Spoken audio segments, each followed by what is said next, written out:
There's a quote that Jimmy Carr uses a lot on podcasts, and I think it's attributed to the roadie of AC/DC. I think I've got his name written down because I should credit him because it's so good. Where is it? Somewhere here. Barry Taylor, his name is. That's what the internet told me anyway. And his quote is, "God is the blanket that we throw over the mystery to give it shape." So good. We're trying to use words to pin down fucking the complexity in the universe here, and it's never going to work. It's the blanket we throw over it. And I'll finish with something actually that I hadn't written down in my notes and I hadn't prepared for in this podcast, but it seems the right moment to put it in, and it's been in my head like for the last like 14 hours or whatever since I heard it. And there's a speech that Muhammad Ali said at Q&A, right? And this English kid asks him, "What are you going to do after you retire?" And he breaks down like how in life you spend the majority of your time sleeping and a lot of your time traveling and a lot of your time consuming entertainment. And so however long you think you have left, it's actually a whole lot less. And he worked out that before he was 65, when he thought his life would really slow down, he had about 16 years. And he goes, "And I'm going to spend the 16 years after I retire doing one thing, getting ready to meet God."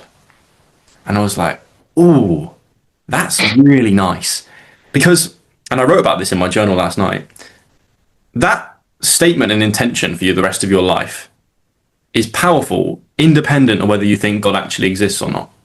If you get ready to meet him, and it's kind of like Pascal's wager, if you believe in him, if you get ready to meet him, whether he exists or not is largely irrelevant. Because what I mean by getting ready to meet God is, I mean, are you ready to stand in front of whatever guides and creates this universe and tell them who you are or who you were and what you stood for and why you chose to spend your life in the way you did? If you're ready to do that, then you've kind of done what you need to do in your life. But most of us, we wouldn't be ready for that kind of moment. We wouldn't be ready to stand in front of God and make the case for who Joel Clifton or Jacob Matthew was. And so because the answer to that question is no, there is still work to do and still life to live.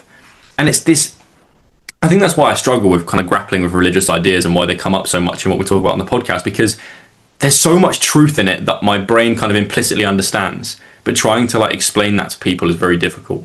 But yeah, I've talked a lot there. Tell me any thoughts you might have. I'm just picturing a couple of atheists listening and and just screaming right now and just like, you know, how can there be a God when babies are dying of cancer? And you know, the kind of normal arguments of, well, how can it be, you know, omnipotent and omnibenevolent and when, you know, XYZ. One thing I will add is there's something called, well, the contingency argument. And this I tie in with what you said about how God is the blanket that God is the blanket. The mystery to give it shape. We throw the mystery and give it shape. This is what this is to me. So the contingency argument is known, I think Alex O'Connor said it was the strongest argument that God exists. And it's like, if I was to move my chopsticks, what moved me? Okay, my mind did. What moved my mind?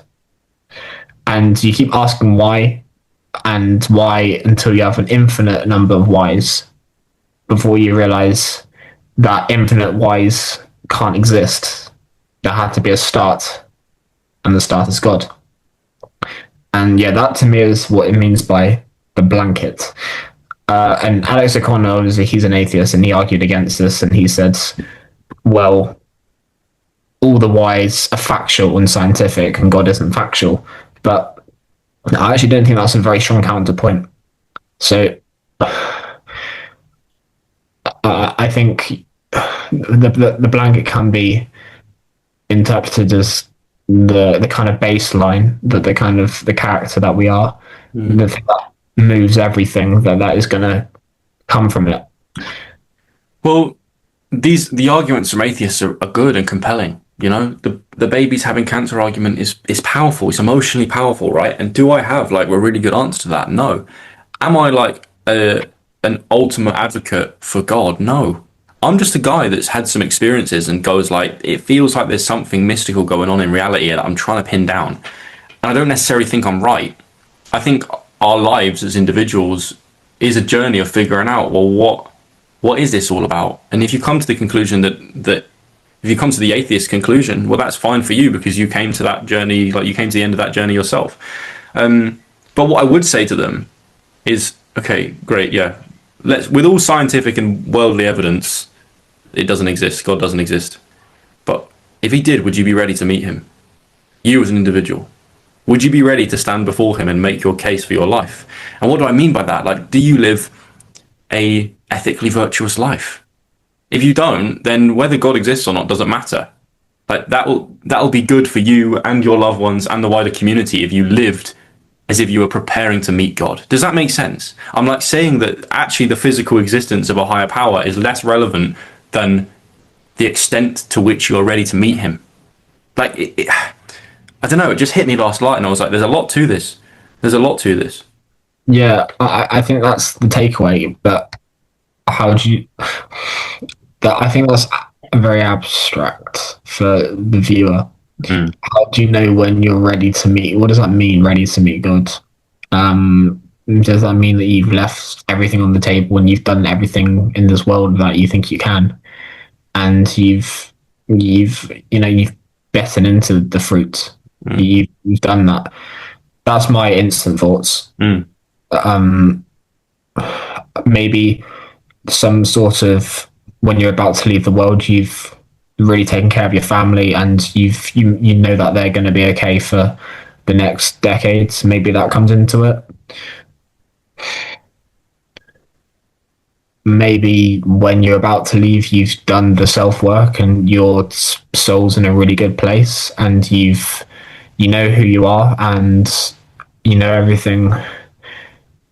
You're spiritually really healthy. Maybe that's a factor. I think maybe we don't know, and we've got in the journey of making yourself ready to meet God is that finding out of what the question actually means itself. I think it's all of those things, Jake. I think it's all of those things for the individual. But this Muhammad Ali's line of getting ready to meet God, has hit me so much because maybe it's very relevant to my life now, right? And we've talked about this off podcast, and I can kind of talk about it in vague terms here. That like, for the last few years, my life has been working towards a goal, right? That now I've largely achieved. Like, my life isn't perfect, obviously, but I live a very cool lifestyle and I'm very happy with my reality. And like 90% of the time, I'm extremely grateful to be here. And that everything being how I wanted it to be has kind of left me with like this emptiness of like, well, what is it all for now? What is my life about now? And I've been going through this process of setting the new goal, or like in Joseph Campbell's terms, finding a way to go on another hero's journey, right? Go into the unknown again and take on some challenge and accrue some more wisdom, because the inclination towards complacency and just staying where I am is so strong. But I go, if your goalposts are material, right, and it's about like getting your circumstances in life to a certain place, and then you get there and you feel empty, then surely that can't be the right goal or the right ultimate goal. And I go, well, maybe that line of getting ready to meet God is the ultimate goal, right? And that, again, independent of his physical real existence or not, going through these constant journeys of self-evolution to gain wisdom, to challenge oneself, to go into the unknown, to bring back value to your community and your loved ones, that constant like cyclical process must go on and on and on to get to a point where you'd be happy to meet the creator of the universe and like make the case for what your life was about. And I know that's very abstract, and I know people will kind of be confused by that, but if it resonates with anyone, then I've done what I need to do by saying it. It feels like it clicks correctly with something in me.